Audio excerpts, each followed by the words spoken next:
The Secret Library podcast is brought to you by listeners like you via the Secret Library podcast Patreon. You can check it out and become a supporter yourself at patreon.com/secretlibrary. This is episode 133 of the Secret Library podcast.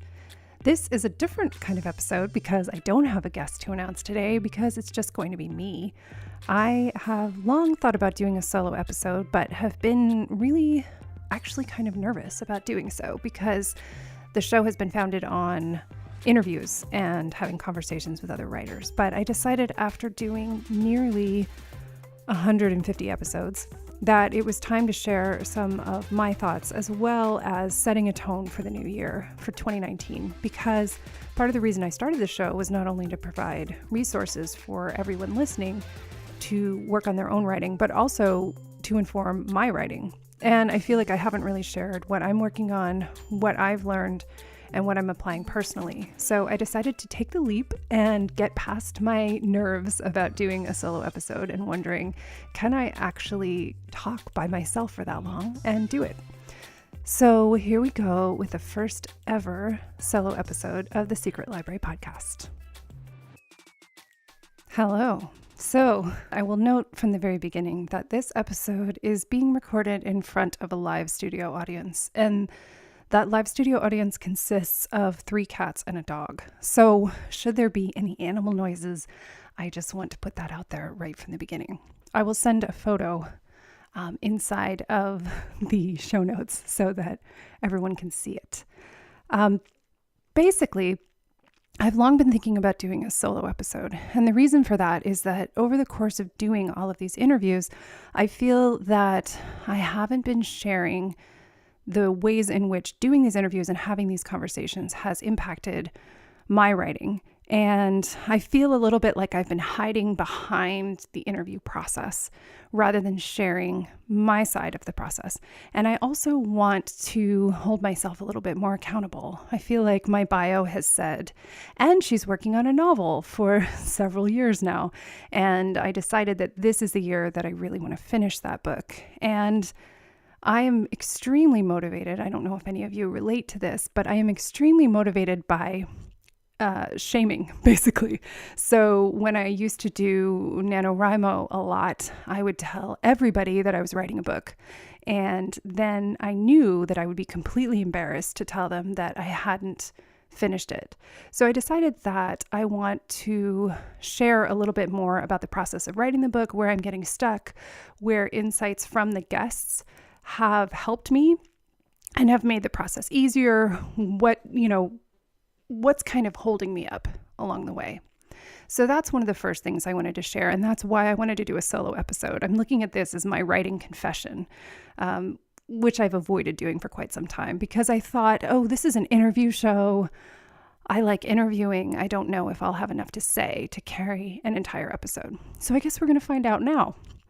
I wanted to start by talking about some of the things that I have used as excuses and ways I've put other parts of my life first before I've put writing, basically, where I've said, writing can wait, it'll be there. I don't know if anyone relates to this. I'm assuming that you probably do. But I have, since I was a little kid, wanted to write a book. And that has manifested in various ways. One of the things I used to do when I was really little was take bundles of paper, fold them in half, staple them with construction paper on the outside, and draw really elaborate covers of the book that was going to go inside. But it was always more interesting to make a new cover than it was to actually write the book. Now, I did write some of them. There were hits such as Too Many Ponies, The Anatomy of a Bear, which has a line in it that a friend still remembers because it made her laugh so hard, which says, quote, "Every animal has its own scary way," unquote. Really riveting stuff. But the impulse has been there my whole life. And so over the years, I think there have been some belief structures that have gotten put in place that have said, okay, as soon as I have the perfect day job that allows me to write, then I'll be able to write. And lo and behold, day job after day job ended up taking over more of my attention and energy than allowed space for writing. So I kept putting work first rather than looking at what do I need to write and what do I need time-wise, energy-wise, resource-wise, and how can I make enough money to pay for my life in the space that remains once I put writing in place. So that was one major shift that I think I have started to learn from having conversations with all of the authors. Now, many of us don't have the ability to do that at first. I certainly did not. I took really kind of crushing, demanding, long hours, at certain points 60 to 80 hours a week jobs. And what started the website and what started my blog and then ultimately the show was this kind of internal scream that was happening, that I was ignoring the main purpose of what I wanted to be doing for work. And I was always doing something related to writing. I was editing, I was proofreading, I was organizing, I was managing writers, but I wasn't writing myself. I wasn't doing my own writing. So this is another thing that can get in the way of writing, is letting your job or aspects of your job kind of attempt to fill in for actually writing the book that you want to write or the story or whatever kind of project you want to do. That's something that can happen, which will, I find, basically get in the way of getting where you want to go. So that's another thing that's happened. Another thing is that writing is scary. I find it very scary. And so what I have done is to overbook myself. And as an introvert, I need a lot of downtime. And so I would not allow myself to have downtime, overbook myself out of feeling like, oh, I want to do all of the things like we all do, and then be too exhausted to write. So again, not putting the writing first. Are we sensing a theme here? Because I have finally forced myself to acknowledge that whenever I don't put writing first, writing does not happen. That is the simple truth. So having, nearly 150 conversations with writers who said the same thing has forced me to accept that you have to put the writing first, even if it's for only 5 minutes a day, even if it's for only, as various people have shared, writing 2 pages a day, 2 sentences a day, 2 words a day, whatever it takes to keep engaged with the process. There has to be space made for writing in order for it to happen. But once you do make space for it, I find that it flourishes. So that is the upside of this discovery. So I want to share more about what my goals are for this year, because in 2016, I went on my honeymoon, which was great. And I was in Berlin, where I live now. Did not know at the time I was going to move here, but I think I hoped that I was going to, if I'm honest with myself and with you. And I went into a pub bathroom after having been on a walking tour that day with my husband, and the idea for a book exploded into my brain. I find these things often happen when in the loo or in the shower or taking out the recycling or whatever kind of everyday activity, not when you're sitting down at your desk saying, what must I write a book about? So that's how that came to be. And so since 2016, I have been in fits and starts, some periods very, very enthusiastically and aggressively, been writing a book. I have had writing groups that have helped me with this. I've been in some workshops. I've gotten feedback, which has been really positive. However, I have not put the book first. I have had other projects like an anthology that came out the end of 2018, like teaching writing, like I did a teacher certification course this past fall, which was wonderful. But I've had a lot of things like, moving to Europe, other such things that have come before the book. But I have decided that 2019 is the year of the novel. Up to this point, I've written about 50,000 words. I'm not super attached to it. And I think what is going to happen in the first part of this year is that the structure needs to be clarified, because I've been going back and forth on the events of the book, and I think I need to make decisions about that. So basically, I want to finish it this year. I can't go into 2020 still with and she's working on her first novel, because the other thing to be honest about is this is not my first novel. I've written about 4 or 5, but I have never taken them all the way to the end where I've revised them, stuck with them, believed in them, and gotten them to a place where I'm really ready to share them as a completed draft. I've shared pieces of many of them. I've worked on stories. I've kept with it. I've done NaNoWriMo to completion, I think at least 5 times. But then I always end up abandoning the books because I come up with some reason why they're not good enough yet. And I have realized also that you're always going to think your book isn't good enough, that it's never going to be good enough, but it might as well be finished. So that is what I am shooting for this year. What that looks like is that I'm going to take those 50,000 words that I've worked on, and I'm going to first create a structure, work on the structure process.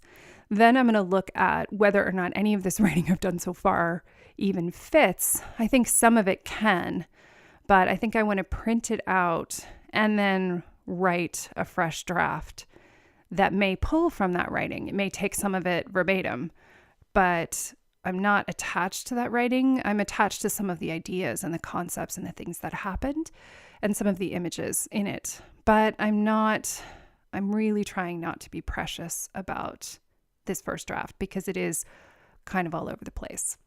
So that's step 1. Step 2 is that I want to revise this draft once I've gone all the way through it. I think the structure is probably going to take me till the end of February, January, February, working on making decisions about what happens, what the scenes are, and then it will be about what scenes are most important, what happens in those scenes, kind of breaking them down. And then it will be about looking at, okay, have I written some of this already?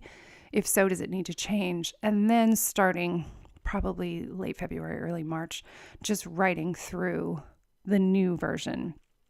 And then I hope to finish that by June, July, maybe into August, writing through the whole thing and then spend the rest of the year revising. My goal is to have a pretty solid draft by the end of 2018. So how am I going to do this? I think that having certain things set up so that you can have a successful outcome are really important. And what I've learned from everyone that I've interviewed is that every book is different, every writer is different, and circumstances change. So there isn't a one-stop shop formula for writing a book. No one seems to have one, even the most successful and prolific writers. And so I'm not looking for that.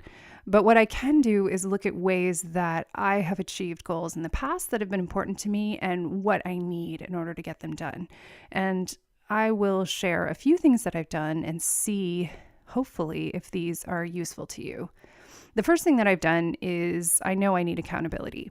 So 2 things I'm doing is telling all of you about what I am attempting to accomplish. And the other thing is that I have hired a mentor to work with this year who is a published author and has written many novels, and they are novels that I admire. So I trust my mentor's judgment, and I'm going to be working with him throughout 2018 in order to support me and give me some guidance. So I have a sounding board from someone who has actually accomplished the goal, and I can say, is this a crazy idea? Is this nuts? Rather than just trying to make those decisions in a vacuum. So that was step 1. And it was pretty clear to me at the end of 2017 that after wandering around in this book for 2 years, I needed some pretty close support in terms of decision-making, plot, pacing, just a sounding board that was informed and an expert in the process. So that's the first thing I did. The second thing I did is to figure out that I cannot write this book in my own house. I probably could have told you this several years ago, but it really doesn't work for me to work in my own house, with the exception of sometimes I get a burst of an idea and I have one of those little keyboards that isn't a computer and isn't connected to the internet with a little tiny screen that you can see about 4 lines of. And if I have an idea, sometimes I like to frantically type a whole bunch of stuff before I go to bed. So I have that on the floor in the little space between my bedside table and the wall. I learned about this from Piper Hughley, and I am, of course, as I'm recording, forgetting the name of the thing. It is the Neo, I believe, and it is a keyboard thingy. So I will put a link to the keyboard thingy in the show notes so you can find it. I believe I got it on eBay for about $30, so it is not a huge commitment. There's also something coming out. There's a Kickstarter out now, or I think you can pre-order a fancier one, which of course I got sucked into. That is the FreeWrite. There is a portable FreeWrite called the Traveler, which is less expensive than the FreeWrite and I think more practical to take with you. And I was attracted to that because, again, no browsing, no distracting bells and whistles that the laptop has. And also because it connects to Dropbox, because I live in fear that I will lose writing and lose a draft. And I did lose some writing once when I was using the Neo because it's kind of tricky in terms of how you save and how you transmit. So I did go for it on the Traveler, which I believe will be ready and shipped later this spring. So we'll see how that goes. But those are some tools that I have in place. Now, with the exception of that, I really don't write well in my house. So I have put some things in place in order to be able to write elsewhere. And so yesterday, actually, I went out. I braved the crazy weather here in Berlin and went and joined the State Library of Berlin, which is a gorgeous place, which has desks and is most significantly dead quiet and separate from my house. So I can take the metro out to this library, go and work. And I went over there and I got a ton done and was able to think clearly, which was awesome. So if you can, I think something to look at is where you work well.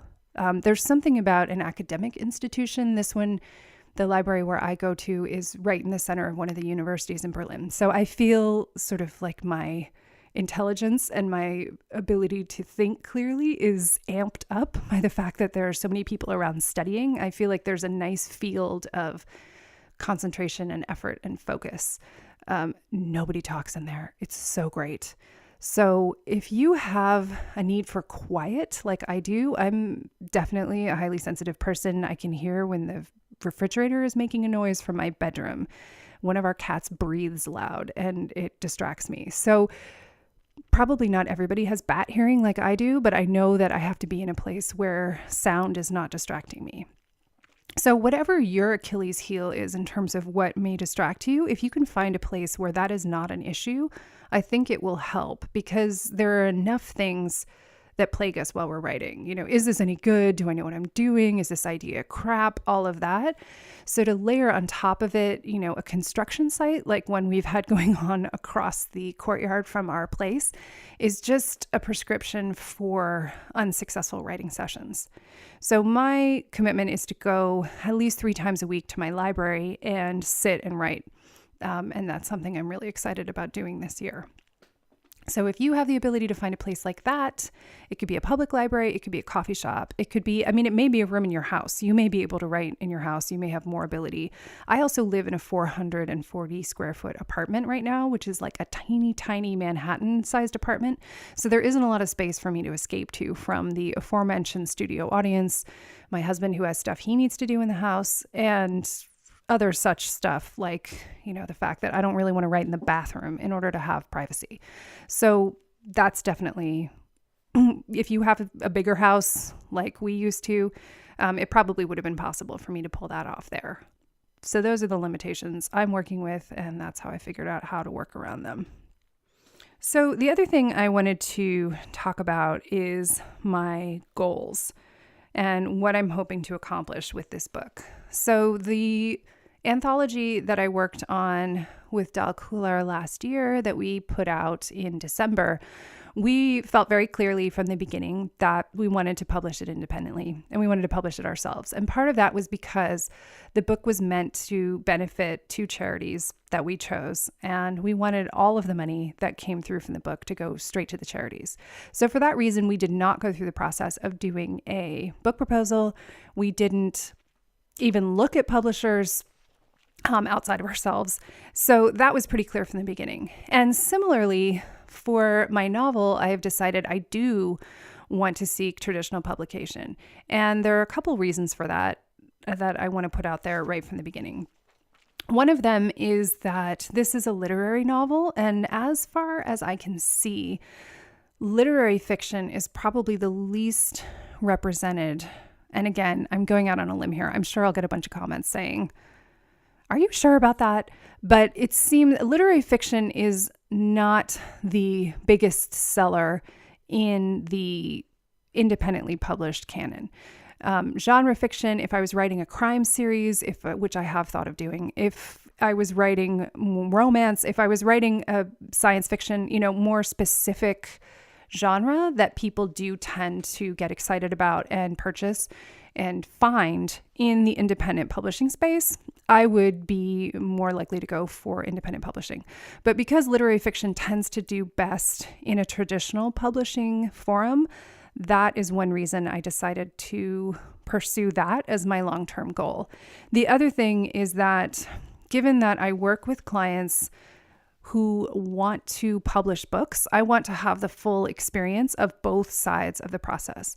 So now that I have experience publishing independently, I want to have experience as well publishing traditionally, so that I am not just talking secondhand from what all of these interviews and all of the authors I know who've published both independently and traditionally have done. I want to be able to have an informed opinion when I'm helping anyone and advising them. So that's yet another reason why I want to go with traditional publishing this time. Crossing my fingers that that all works out. So how this is impacting the show. Well, I wanted to talk a little bit about the show itself. And for the past 2 years, and we're getting up on 3, we have been really an interview-based show that looks at how do you write a book? That has been a question that has interested me, obviously, since I was a little kid. So that has been the focus of these interviews, and that still will be the focus. But I do feel that it's important to get inside of a book that's happening in real time. So I am going to give regular updates about how this is coming. If I'm hitting my word count, if I'm hitting the goals that I'm sharing today, I feel that for me, and hopefully it will be useful for you, it will get this book done. So at the beginning of each episode, you can expect to hear from me whether I have done what I said I was going to do, if I got my goals done, if I'm following the steps, and if I am making real progress on the book. I really want to keep you in the loop on that because I feel that this community is really strong. I am continuously moved by the letters I get from you about how the show is helpful, about how it's helping you move forward with your own writing. And I really want to be a little bit more transparent about how it's going for me so that maybe that can be a guideline for you as well. I think a lot of the interviews and conversations we do, it's rare that someone is really inside the process. They're usually either hanging out in the middle because they finished the draft, or they are, post-publication and possibly moving forward on another book. So it has just a different, slightly more bird's eye view of the process. And I want you to have the experience of seeing something blow by blow. So we'll see how I feel about this as we're going, because I know it's not always going to be pretty this year, but I don't think it's good for you to think it always has to be pretty. I know it doesn't. I know every writer says it's not. And I don't want people to feel pressured or to feel like they're doing it wrong if the process doesn't look like a torn sweater in a cabin in the mountains and words are just pouring forth with, the soundtrack of Philip Glass piano playing in the background. I mean, we all know that's not what writing looks like. So let's really break this down and look at it.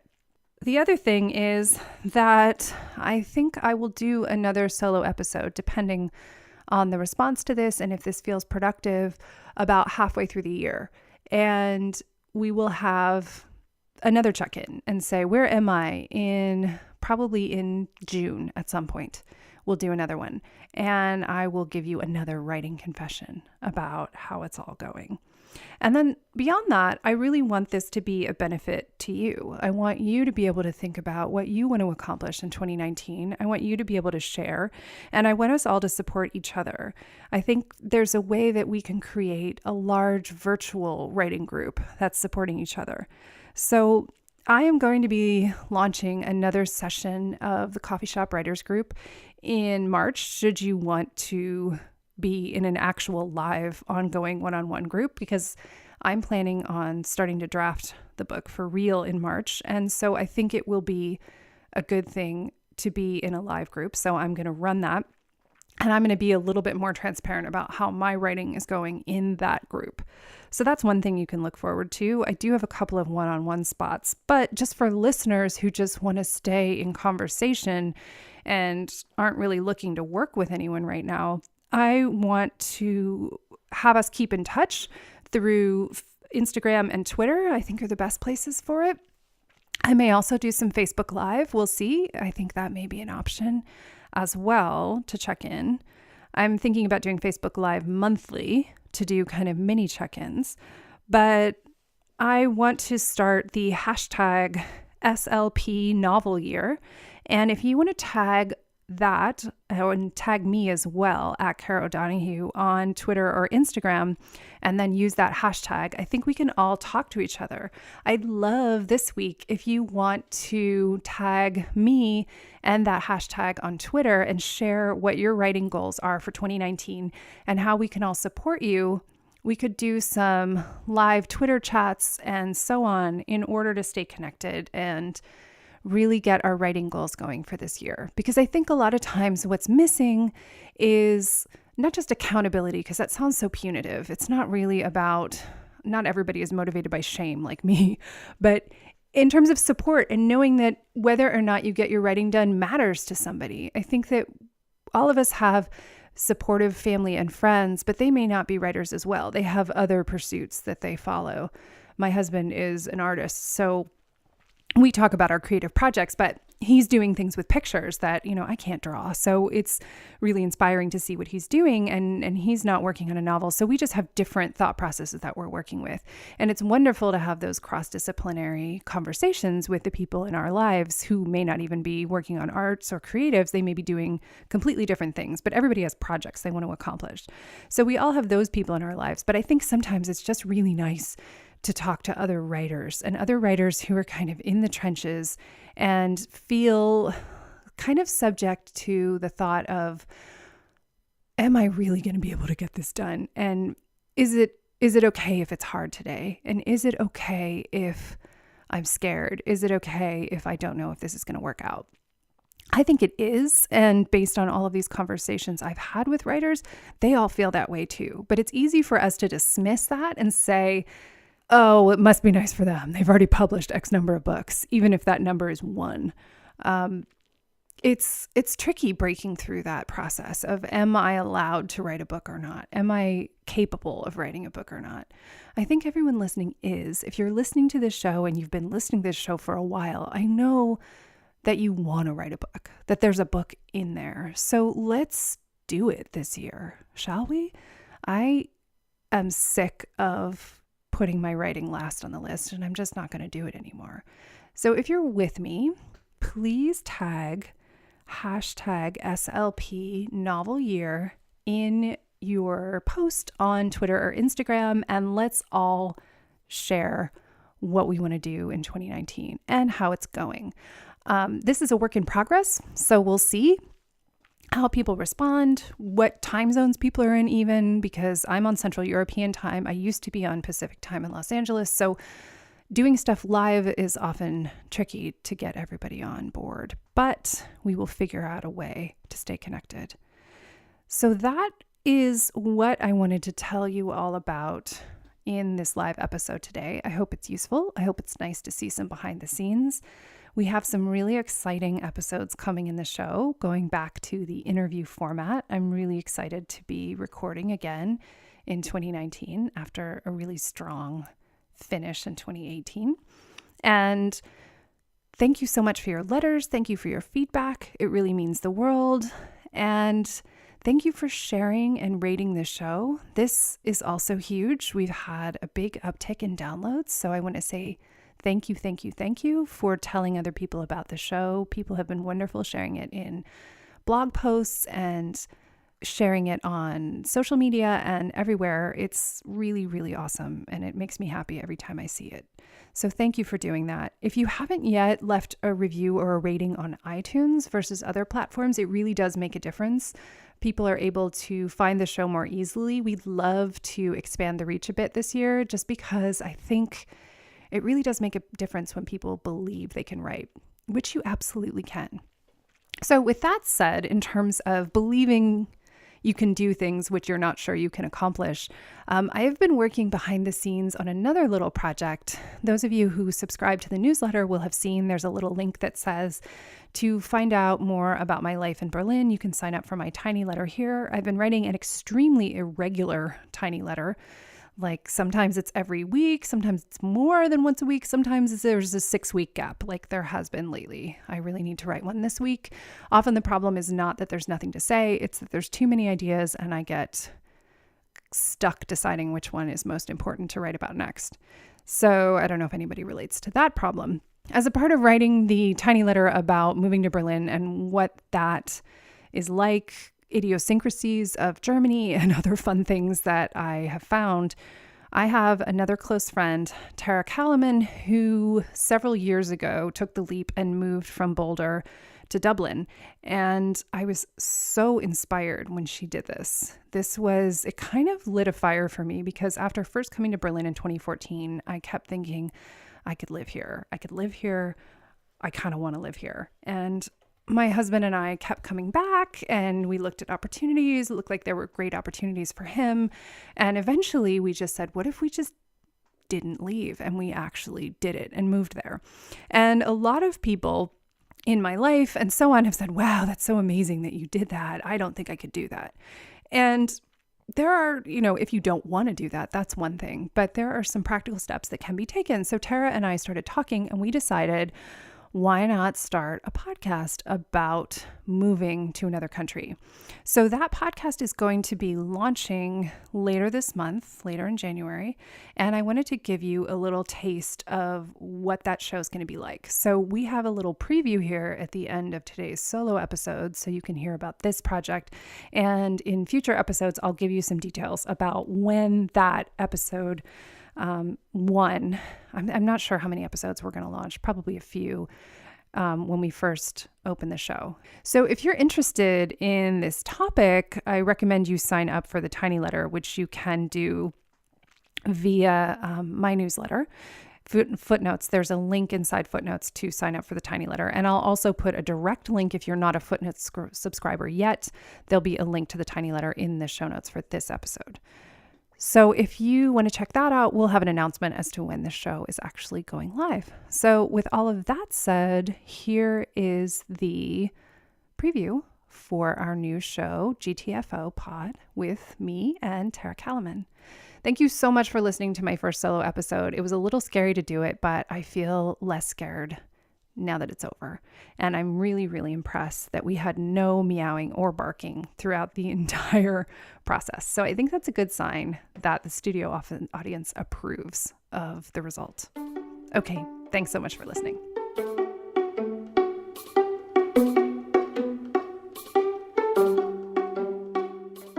Hey, so apparently one podcast wasn't enough for me, is what I have learned. And I woke up one morning, as many of you have seen, deciding that I needed to talk about the fact that I've decided to move to Berlin and what that means and what that's going to look like. And I could not think of a better person than my friend Tara Kalaman, who up and moved to Ireland I guess a year and a half ago now. So we decided that there was a conversation that needed to happen about getting the feck out, as we say, and changing your life in a major way, getting rid of your stuff, finding a new job, changing your life completely. So I want to let Tara talk first about what her vision was for leaving the US and going to Ireland. And then I'll share a little bit about me and you can hear what we're planning to do with this show.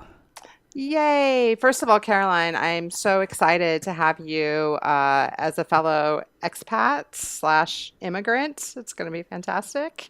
Um, yeah, I wish more people would do it, quite honestly. But I know that we're both in a very privileged position that we can be sort of be able to make this decision. But for me, it was definitely a challenge that I was looking to undertake as a family. I wanted to take my husband and my child and move someplace else and broaden our horizons and see what we're made of, you know? Like there's nothing better than some travel to bring a family together and to really help sort of start exploring the world as a larger place. So, granted, we just made the move to Ireland, so it wasn't that far from America, and they still sort of spoke the same language. But here we are. It's been almost 2 years now, and we're pretty happy here. So I'm so excited to talk to you more about what you're undergoing because you were a